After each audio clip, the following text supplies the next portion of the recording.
नमस्कार शेतकरी मित्रांनो, खानदानी शेतकरी यूट्यूब चॅनलमध्ये आपले सर्वांचे स्वागत आहे. आज आपण बघणार आहोत 18 ऑगस्ट वार मंगळवार रोजीचे कांदा बाजारभाव. मित्रांनो, जर कोणी चॅनलवर नवीन असाल तर चॅनलला सबस्क्राईब करून घ्या. लासलगाव निफाड कांदा उन्हाळी आवक 4,380, किमान दर 800, कमाल दर 2786, सर्वसाधारण दर 2500 रुपये क्विंटल. लासलगाव विंचूर कांदा उन्हाळी आवक 5,200, किमान दर 700, कमाल दर 2681, सर्वसाधारण दर 2475 रुपये क्विंटल.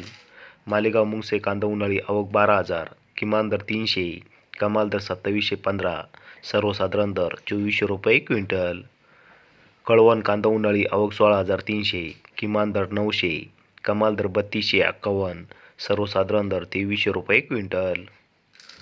चांदवड कांदा उन्हाळी आवक 8,000, किमान दर 750, कमाल दर 3,000, सर्वसाधारण दर 2580 रुपये क्विंटल. पिंपळगाव बसवंत कांदा उन्हाळी आवक 19,200, किमान दर 700, कमाल दर 3360, सर्वसाधारण दर 2600 रुपये क्विंटल. देवळा कांदा उन्हाळी आवक 6,800, किमान दर 600, कमाल दर 2805, सर्वसाधारण दर 2450 रुपये क्विंटल. धन्यवाद.